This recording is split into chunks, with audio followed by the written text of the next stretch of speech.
two of us, strangers in. Good afternoon from Mickey, Aurora, and from me from Castle Goring. Today we are going to be covering one topic. I'm awfully sorry. Life, or to be more accurate, death has intervened, and I am not able to, until the next video, hopefully, cover the rather interesting stuff to which I have been alluding. So without further ado, I'm going to read out one question, and it's going to become self-evident very shortly that this involves the richest, most lethal murderess and successful murderess of the second half of the 20th century into the 21st century. She knew everybody. She was for a while an acolyte of the Prince of Wales until the Queen put paid to that, with a little bit of help from friends. But we're going to get to that in a little while.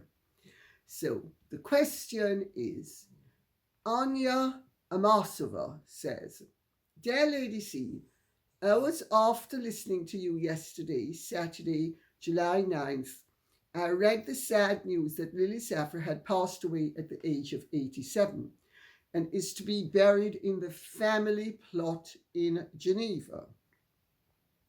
This was reported in the New York Post by Isabel Vincent. Condolences to all who knew and loved her. Years ago, I read both your book, Empress Bianca, and Ms. Vincent's book. I have always wondered who you thought would win a battle of wills, Empress Bianca or Markle. My money is on Empress Bianca any day and all day long." Well, if I may, I will dispense with the bit about Meghan Markle, because Lily Safra was a past mistress of Machiavellianism. You didn't see the join.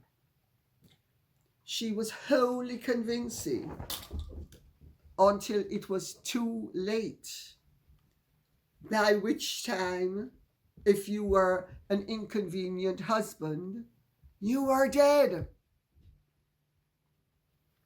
Meghan Markle, her maneuverings, her manipulations, her calculations, her ambitions are all painfully obvious, painfully cack-handed, and painfully transparent. Well, I don't exult in the death or distress of anyone, and therefore all I can say is I will say a prayer for the soul of Lily Safra. But I have little doubt that as we speak, she is reigning supreme on the right hand of Lucifer. She was very beautiful when she was younger. She was evidently very bright. I should qualify all of this by saying, not only did my cousin Tony know her and used to stay at La Leopolda, but Christina Fanto, who was her niece by marriage, was a very great and close friend of mine. Through Christina, I got to know her mother, Rosita Fanto, who was Freddy Monteverde's sister. Freddy Monteverde was the richest man in Brazil, and he was the first of the two husbands who Lily made sure she arranged for him to be dispatched prematurely. I actually wrote a book that she claimed.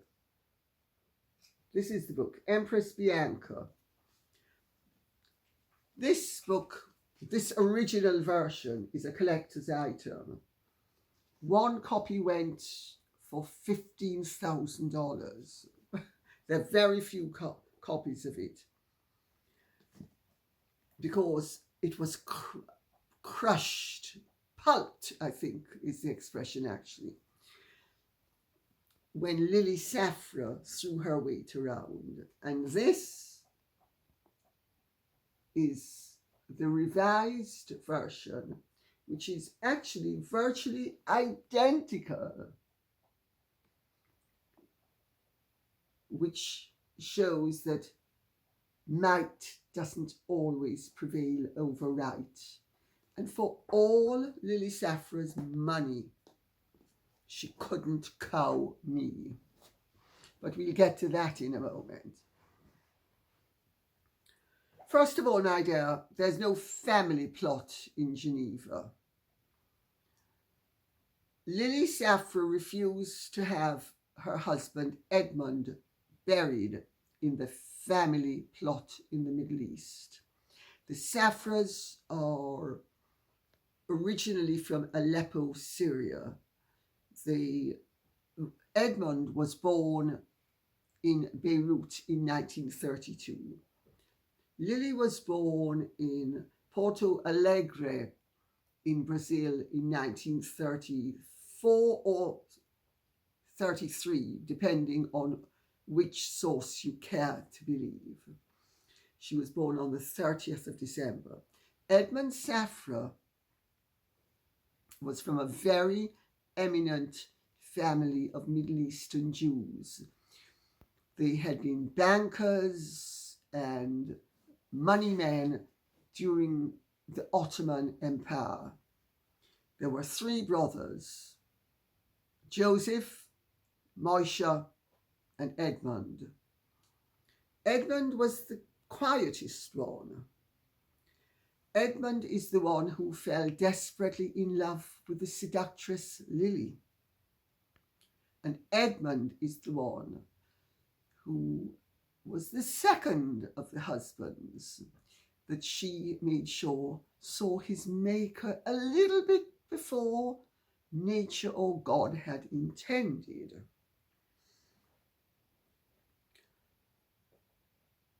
I know the family has been very troubled, but I'm not really going to go into the family.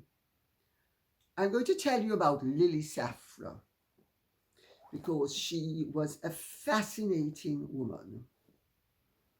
She was beautiful, at least when she was younger. She had too much plastic surgery, and as she got older, she kept on coating her eyes in thick mascara, eyelashes, and black eyeliner, which made her look like an owl and made her look ridiculous. But she was evidently a great hostess. She was evidently very apparently warm, very gracious, very generous to friends, very generous to staff, always paid her staff way above the odds. She had many admirers, and to give her her due, for the last 2 decades of her life through the Edmond J. Safra Foundation, she gave away a very great deal of the money that she acquired through murder to worthy causes. How do I know so much about Lily Safra? Total fluke. In, I think it was 2003, I was saying to a friend of mine, Corey Lai, who is my son Dima's godmother, that I was really eager to write another book because I hadn't written a book for a few years, and the children were now old enough that they were going to be underfoot constantly, and it was time for me to write a book, and I was thrashing around trying to find a subject that interested me, because there's no point writing a book if you don't find it interesting, because nobody else is going to. At least that's my take on it. And she suggested that I write about Lily Safra. And I do not recall now how much I knew about Lily Safra at that time, but I don't think it would have been very much. I didn't really know her. I had met her once in 1975, but I didn't realize at the time that that was who I'd met. I subsequently realized that was who I met, and it's an interesting vignette that gives away an aspect of her character, because she was so beautiful, and I like to place people, and she had a very indefinite accent that could have been anything, very international accent. She evidently spoke 5 languages. And so I asked her where she was from, and she lied and told me she was from Lebanon. Pointless lie, who knows? I mean, you can speculate till the cows come home as to why she told the lie, but she definitely told it. It emerged she was a great friend of my cousin Tony, which at the time I didn't know. I only discovered this after I'd written the book. So anyway, Corrie said to me, write about her. She said, this woman has killed 2 husbands. And my ears perked up immediately, because a very distant family connection of my father's had murdered 2 lovers. And I was always interested in why Blanche had killed her 2 lovers and got away with it. I also knew Woody Woodward, who was the son of the William Woodward family. He was William Woodward III. When I was at school in New York, his grandmother, Mrs. William Woodward, Elsie was her name, was the doyenne of American WASP Society, and his mother had killed his father. Everybody knew it. So whenever Anne Woodward walked into a room, people would whisper or just, and she knew it. Blanche, same thing. And both Blanche and Anne Woodward ultimately committed suicide. So exposure to women who murder and get away with it, ostensibly, in that everybody knows they've murdered and got away with it, is a form of punishment. And Corrie realized that if I wrote a book about Lily, that would be a form of punishment, because our mutual friend Christina Fanto and her mother Rosita Fanto, who was the sister of Freddy Monteverde, the first of the 2 men that Lily killed. He was the richest man in Brazil. And Lily and Edmond Safra, he organized the murder. They killed him in 1969 because they incorrectly thought that Freddy had discovered that she was having an affair with Edmond Safra, who was desperately in love with her. He remained desperately in love with her all his life. Didn't stop her killing him. Well, I'm just trying to gather up my thoughts because I don't want to meander too much.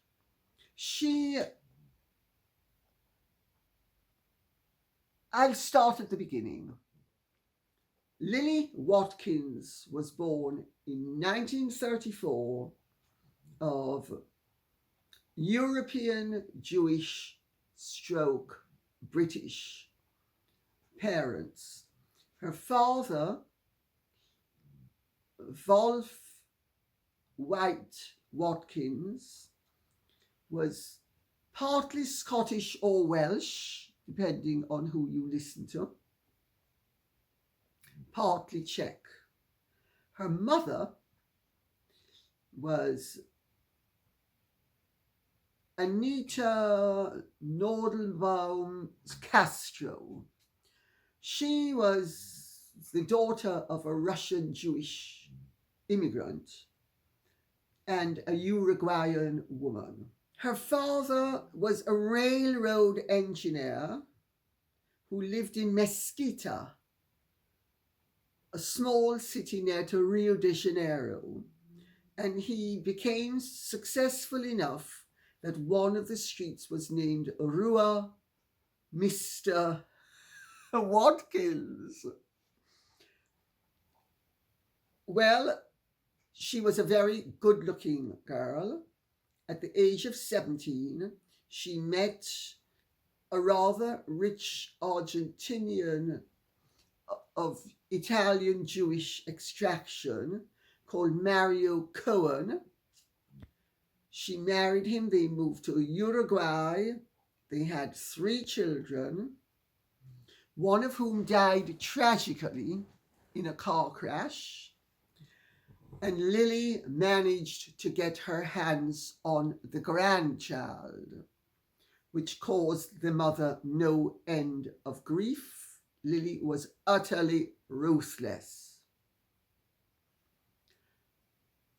Another son, Eduardo, if I remember correctly, was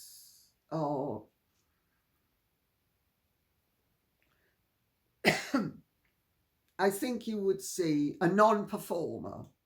And there was a daughter who, the less said about, the better at this point, because we're really speaking about Lily, not her children. And Lily is safely dead, and the dead can't sue.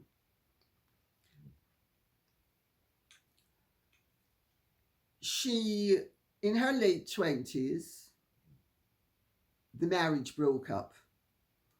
There's some doubt as to whether she had met and was already having an affair with Freddy Monteverde, who was the richest man in Brazil, or not.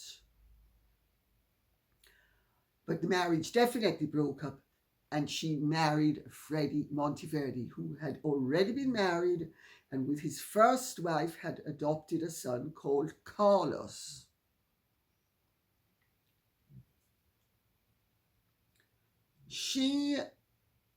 Lily, managed to wrest Carlos away from his correct mother.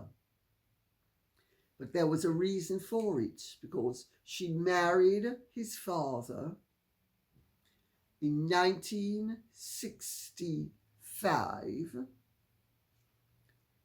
and in 1969, wait for it, according to Lily, and I should really read this out to you because it's very interesting. Forbes magazine quoted Lily's spokesman as saying that Freddy Monteverde suffered from manic depression and committed suicide.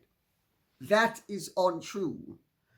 Freddy Monteverde, according to the Lily version, shot himself through the heart twice.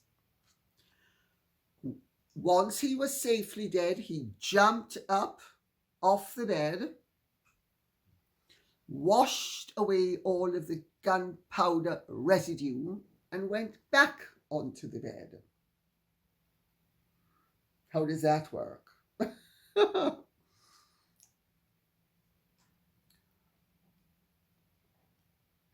What really happened was, because I heard this from Christina Fanto's mother, Rosita, because once I decided I was going to write the book, Christina introduced me to her mother, who yearned for justice for her murdered brother and had met dead end after dead end after dead end through the British and other courts.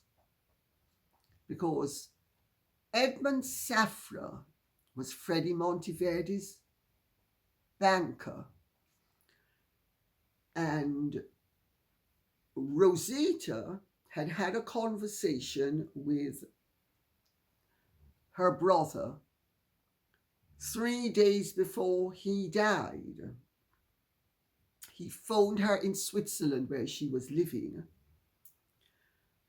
And I hasten to add at this point that the Monteverde fortune was a family fortune. It was family money that they had brought from Romania to Brazil to get out of Europe before the Second World War, because they were originally Jewish. They were originally called Green Beret, and they Iberianized the name, I suppose you could say, and turned it into Monteverde.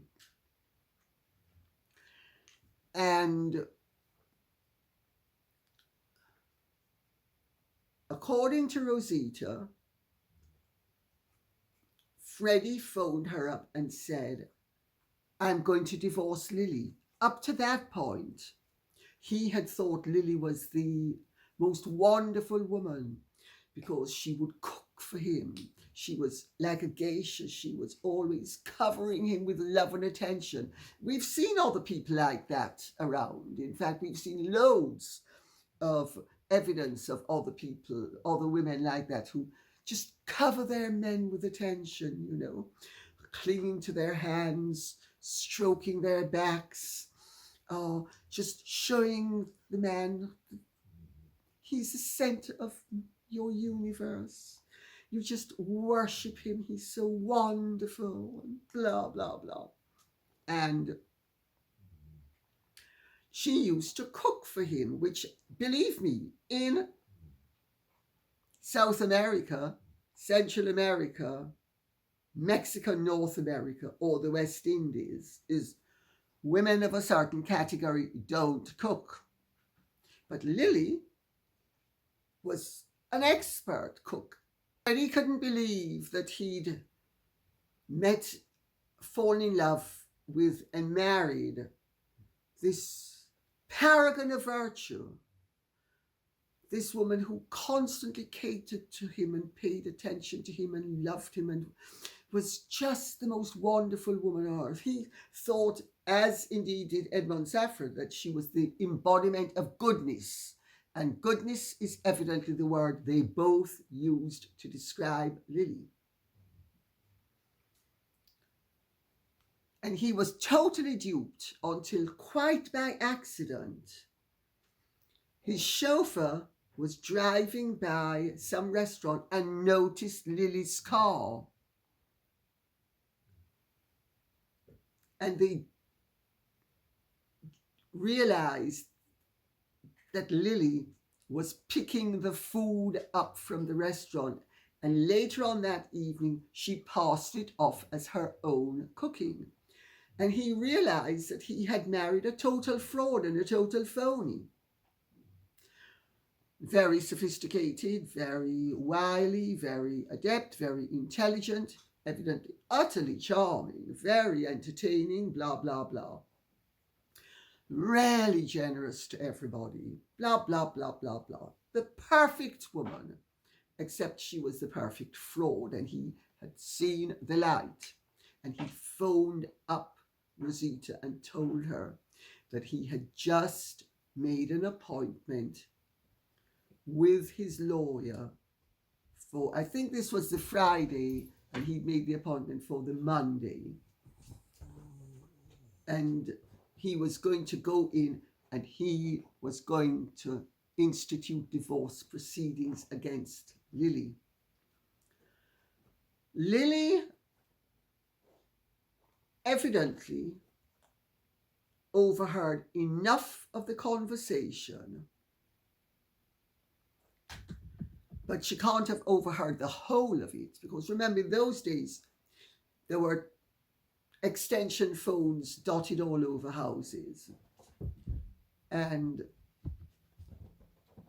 it was quite ordinary for people to pick up an extension and hang it up back if you were on the phone.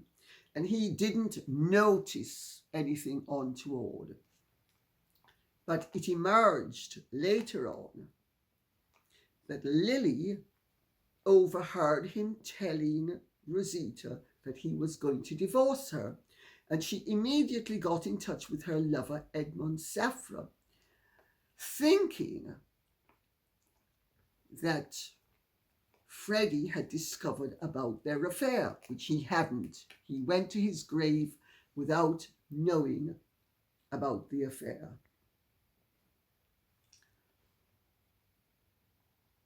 Edmond Safra, according to Rosita, at Lily's behest and with Lily's cooperation, decided that the best solution would be that Freddy Monteverde committed suicide, which he duly did, as I said, twice through the heart. Well, of course, it created a huge incident in Brazil, because the richest man in Brazil, whether he was murdered or committed suicide, was a huge event.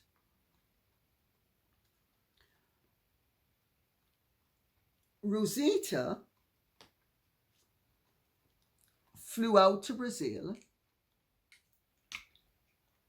and to cut a long story short, she was monitored and for a while entrapped in Brazil, and realized that something untoward was going on. And it emerged that Edmond had somehow managed to divert pretty much all of the Monteverde fortune, which he controlled, being the banker. Well, evidently took a few days or weeks to get things, but Rosita didn't realize that this was going on until it was too late. And all the money disappeared into Lily's pocket, quote unquote. She also seized the child, Carlos, because, of course, follow the money. If the child goes to his original adoptive mother, the money that he has inherited goes too. And they couldn't cut everybody out, but they managed to cut Rosita out, even though Ponto Frio, which was the largest appliance goods chain of stores in Brazil, was a family business with family money. And to cut a long story short, Lily, as soon as everything was wrapped, I forgot.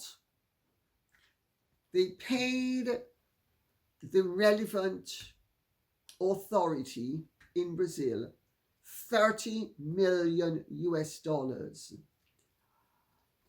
to ensure that the man who had shot himself through the heart twice and then jumped up and washed his hands to get rid of the gunpowder residue before going back onto the bed as corpses are apt to do when they're trying to assist rich widows into seizing family fortunes. So the death was ruled a suicide. $30 million it turned out it cost them. But that was cheap at the price because they seized $280 million. Well, the Safra family, which was very respectable and respected, absolutely loathed Lily, and they were horrified that Edmond then decided he wanted to marry her. And they said, absolutely no way. And he hemmed and hawed. I don't think at this point that they realized that he had assisted in the dispatch of Freddy Monteverde. I mean, Edmond's brother Joseph, when I was writing Empress Bianca, he was so furious that Lily had killed his brother by sleight of hand, let's put it that way. Not directly, but she was responsible, in his opinion, for his brother's death. That he leaked a whole load of stuff to me. Lily absolutely freaked when she realized that, in fact, a relatively close cousin of my father's distant relation who had killed the two lovers was running the Safra Bank in London. She evidently was just beside herself. She felt that I had encircled her, that I had connections everywhere, which I get her point. In fact, this very distant cousin of mine didn't leak anything to me, but he didn't need to. His ultimate boss, Joseph Safra, was leaking stuff to me because he wanted Lily to be held accountable and responsible for the death of his brother. And since they couldn't do it legally, they wanted me to do it through the book, which I did. Anyway, I'm jumping the gun because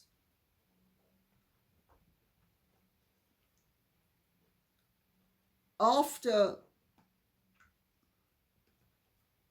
Freddy's death, when the Safras refused to allow Edmond to marry Lily, she decided she was going to jerk his chain.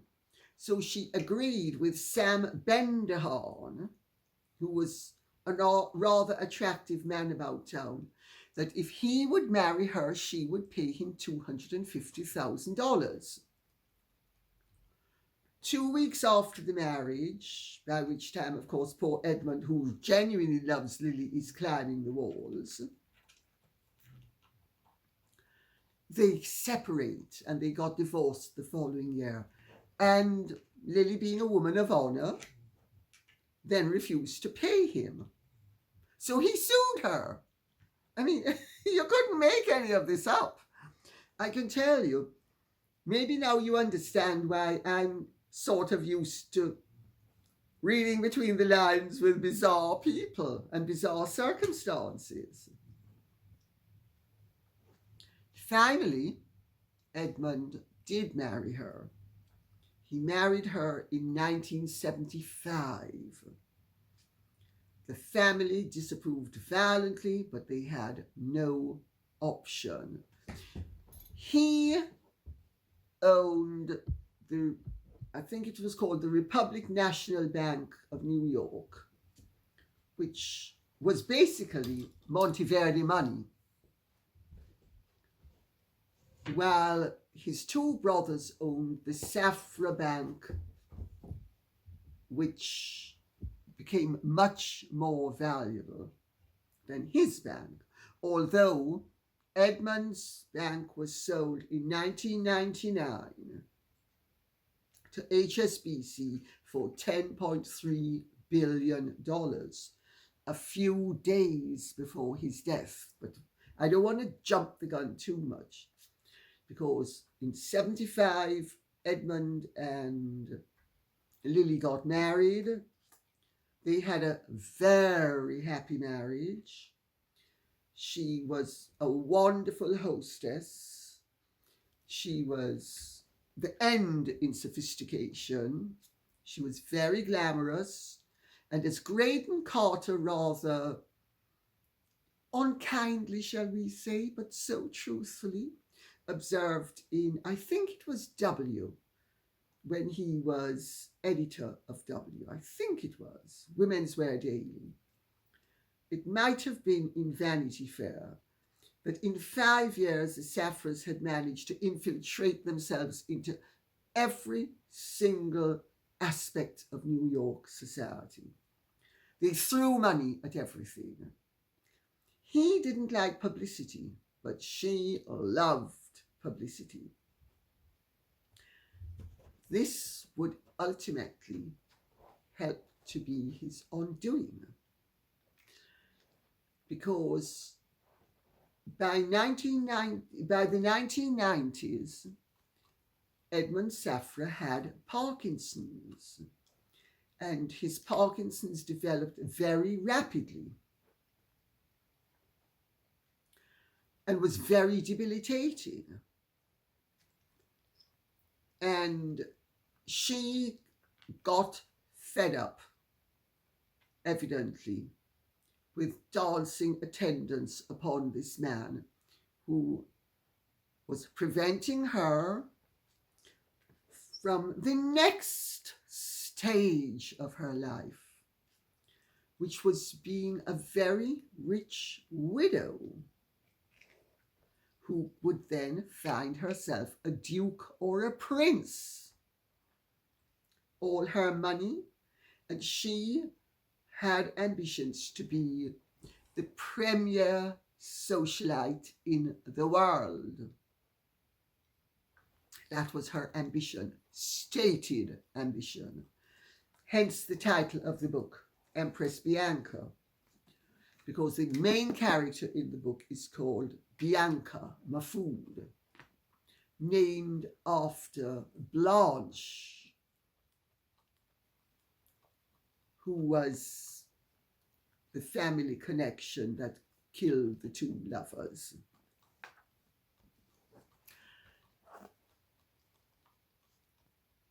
Well, 1999 December, a few days after the sale of the Republic Bank, National Bank, has gone through to HSBC, Edmond has changed his will at Lily's behest, but intends to change it back.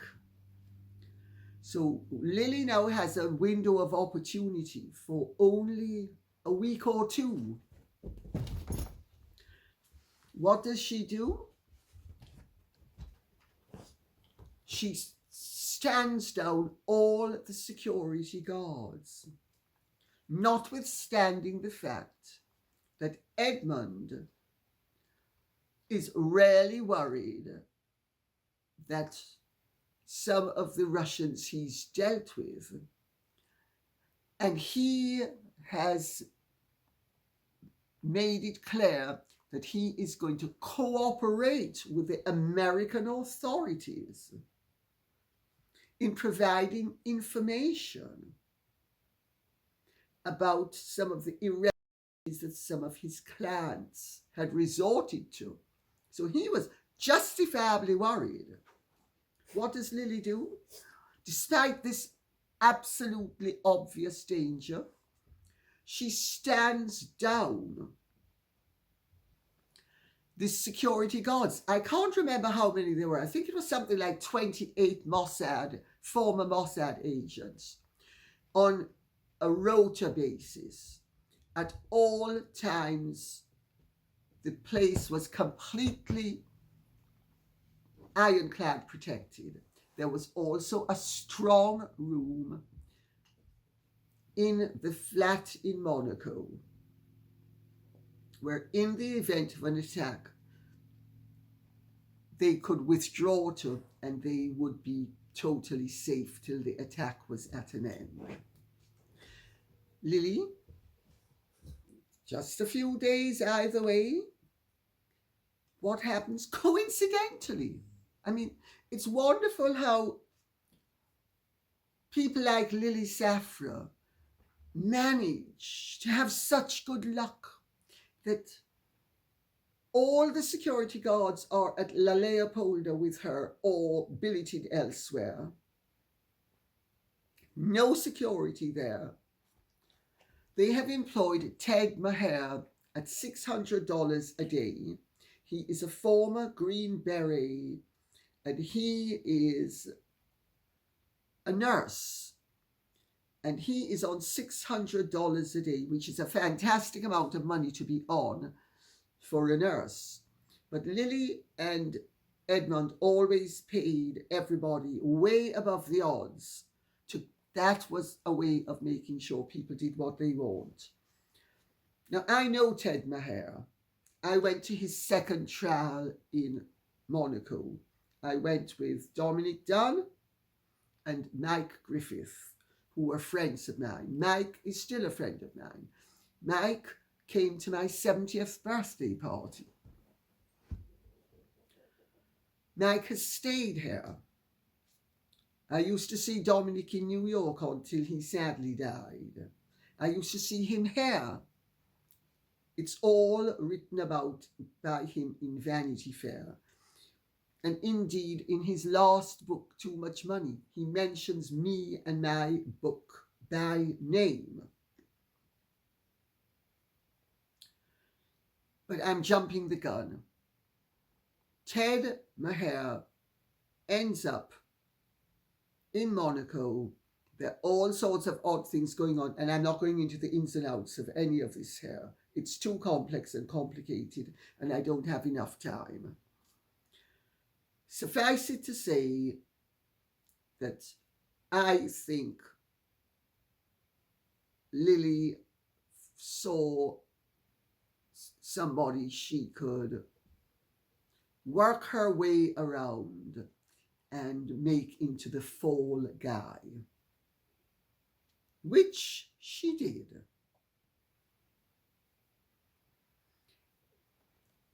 A fire is lit. Lily is not at the apartment. They can't get in touch with Lily. By the time they get in touch with Lily, and also they can't get in touch with any of the security people by the time, because they've all been stood down. By the time they do, and the fire brigade is there, but the fire brigade is under strict instructions not to enter the flat.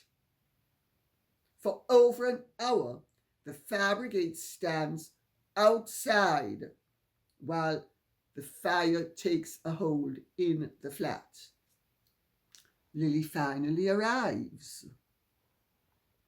Lily and Edmond have codes. If a Russian hitman came in and had Lily, she would have to say something innocuous to Edmond for him to know whether it's safe to stay and open up the door. Whatever. Edmond refuses to open up the door even after Lily comes and after Lily is ostensibly reassuring him that everything is fine and safe. Not only that, Edmond kills the nurse, Vivian Torrente, crushes her windpipe in his desperation to prevent her from opening the door. And when they finally get the safe room door open, he is dead from asphyxiation because of smoke. And Lily, rich widow. Well, that's quite a story, you must admit. I then had the dilemma, if I'm going to write this, I'm not going to be sued. And of course she's going to sue me if I write a book that is plainly about her. On the other hand, if I write a book about my very distant relation called Blanche, who has killed two lovers, and I simply make them into two husbands, and I alter other details, but I include enough of the details of Blanche and her life and etc., etc. When Lily sues, if Lily sues, I can say, sorry, this is not about you. This is about Blanche, which is exactly what I would have done had Lily given me the opportunity, but she didn't. The book is published. It's launched at Daunt's. The Jamaican High Commissioner launches it. She gives a wonderful speech, being very nice about me and the family I'm from, which, incidentally, Lily knows. And she makes the comment that at least after all the controversies with my royal books, it's so nice to be able to launch a book that's not going to make any waves. Within a matter of days, I am in Amman, Jordan, for a wedding. And I pitch up for brunch on the Sunday morning, and everybody says to me, have you seen the Telegraph? You're all over the Telegraph. I can't believe that you did. And there is a full page thing, if I remember correctly, of me, Lily Safra, saying that I have written a book about her, and she denies that she killed either of her husbands. But it's definitely her, because even though she's never read the book, she can categorically state that there are 52 identifying features in the book. Well, if she didn't read the book, who identified it? I mean, stupid lie to tell. I couldn't believe it. So anyway, I get back to London, and my publisher then is buried alive by demands and threats from Anthony Julius, who was her lawyer. And I knew a bit about Anthony Julius. He'd been Diana's lawyer, and of course I had done Diana's biography. And also my lawyer knew him. It's a very small world, believe me, really small. Everybody somehow knows or knows of everybody else at a certain level. Believe me, it is a tiny, tiny world at a certain level. And Anthony Julius is saying to my publisher, Gary Pulsifer of Arcadia, if you don't pulp this book, I am going to bury you alive in Ritz and destroy your company. I'm going to have you coming and going with so many motions and so many lawsuits and so many this and so many that, that you will have time for nothing else and your company will fold. So Gary said, Georgie, I'm really sorry. I'm going to have to pulp the book. Well, it caused an international furore. Dominick Dunne dedicated 3 Vanity Fair columns to it. And what did I do? I thought, excuse me, you think you're gonna bury my work? And also, I have to tell you, there was a moral aspect to this. Rosita wanted a form of justice. Christina wanted a form of justice. This was the only form of justice they were going to get. If Lily had absolute deniability, they would have been cheated of the only form of justice they were going to get. Because Rosita had tried everything and nothing had worked. Because the Monteverde fortune was in Lily and Edmond Safra's hands. Well, the bulk of it. So I thought, right, I'm going to sue her, because I had foreseen the possibility that she would sue me. And even though she didn't sue me, she buried the book asserting it was about her, then didn't sue me. But she knew if she'd sued me that I was going to defend it.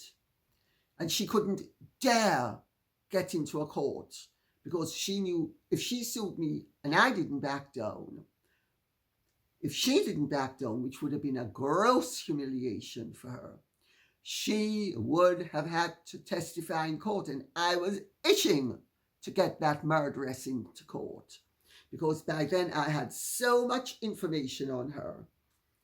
And in fact, she had bitterly complained about the details that I had in the book, including about the fur coat in Switzerland, which, if you want to read the book, you can read it. It's all there.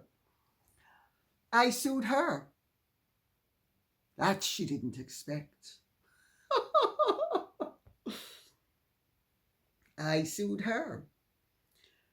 And it trundled through the courts for however long, I don't remember now, it's so long ago.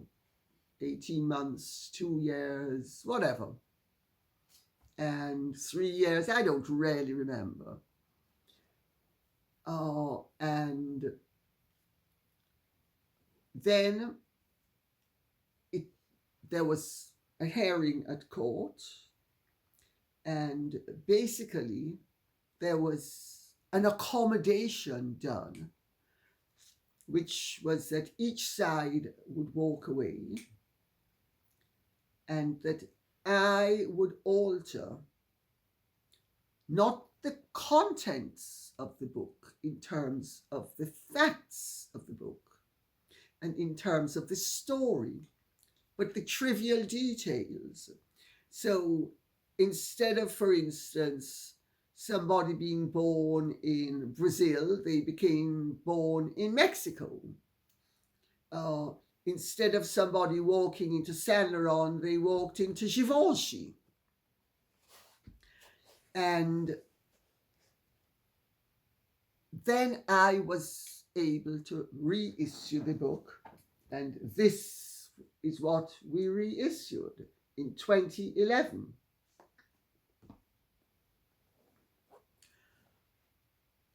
Well, because of the shenanigans that at the time that the book was hot news, it wasn't for sale. So it did affect the sales detrimentally. Her antics did affect the sales detrimentally. But to me, that was a price well worth paying, because I was able to give, with Dominick Dunne's assistance as well, a form of justice to Rosita Fanto. Lily absolutely hated me, as you can imagine. But there wasn't a thing she could do about it. I issued the book. She was able to go around telling people that it wasn't about her, but everybody knew it was about her. There were incidents that were reported back to me, one of which was she's going into an apartment building in New York, As she enters the elevator, somebody coming out of it says, "There goes the Black Widow."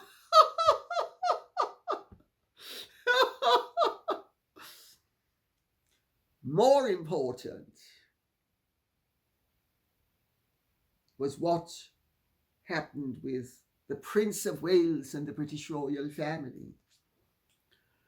Because Lily had dispatched Edmond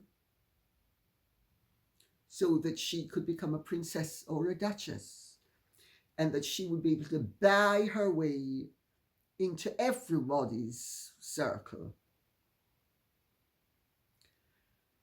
And in 2003, if I remember correctly, there was a dinner party at Buckingham Palace for Prince Charles's primary charitable benefactors, and she was seated on his left. And when Christina and Rosita found out about this, because I think it was written about in Vanity Fair as well, they went ballistic. And my book opens with an imaginary scene that nevertheless was truthful in feeling and in fact, if not in detail, about how the Queen prevented Lily Safra once she knew that Lily Safra's money was tainted from ever being received in a palace or royal home in this country ever again. We turned Lily's world into an upmarket version of a huge prison, because everywhere she went, she knew that people knew she was guilty of murdering not one, but two husbands. And she could have been made Légion d'honneur 50 times, as the French made her. And she was covered in honours by all sorts of charities, and she did wonderful charity work, and I'm not taking that away from her. She was wonderfully supportive of many wonderful causes. She had superb taste, and she had a series of sales, of course, so that everybody would know how wonderful she was. She wasn't doing it just through the kindness of her heart. I don't think she had a heart. But she was doing it through the magnificence of her splendiferousness and the magnitude of her ego. But it doesn't really matter what her motives were. It was the effect that mattered. And she did an awful lot of good, giving away the money of those two husbands that she managed to kill. And that, my dears, is my Lily Safra story. And I have to tell you, if I died tomorrow, one of the top 10 things I would regard as an accomplishment was having got justice for Freddy Monteverde, his sister Rosita, his niece Christina. Oh, incidentally, this book was dedicated to Christina, and Lily's lawyer in court was spitting bricks about the fact that I had dared to dedicate the book to Christina. The judge, Mr. Justice Edie, who had been my barrister in the 70s, didn't seem to find that so terrible, although he did find it rather distasteful and commented rather acerbically that Lily Safra had listed herself as a philanthropist. But then again, empty vessels make the most noise, and you gotta toot your horn. Gotta toot your horn. Gotta let everybody know that you're ready for your face time and your close up, Mr. DeMille. I was also able to give Joseph Safra a measure of justice as well, although his situation was rather more complex, because of course I cannot imagine that he liked the fact that I had made it clear that his brother had murdered Freddy Monteverde so that Lily could get her hands on his money. But ultimately, he seems to have not cared, because he was so determined that she would not get away scot-free, and she didn't. Dominick Dunne spearheaded this campaign originally, and I took it over. And by taking it to a completely different level, by doing a book, I really nailed her to the post. And I have to tell you, I'm proud of having done it. Otherwise, people would have said, oh, that's Vanity Fair gossip. It's not really true. Once it was there in black and white in a book, and after she made this stupid mistake of shutting down the book, then having to allow the book to be republished. But you know what's really interesting about vain people? She was so egotistical that she couldn't resist, when that book originally came out, boasting by complaining about the fact that, can you imagine, the Princess of Wales's biographer has set her sights on me? I mean, isn't life just terrible? And I've never killed either of those two rich men who died so suspiciously. No, I simply was a poor widow twice. Poor is spelled R-I-C-H. But she couldn't resist creating the link and boasting about the fact that I, according to her, the Princess of Wales's biographer, had written about her. See how important I am? Gosh, she's written a biography about me. Of course, it's all lies, but she's written it about me. Except it wasn't a biography. It was a novel. And the basic structure, although it all dovetailed very neatly with Lily's life, also was intermingled with Blanche's.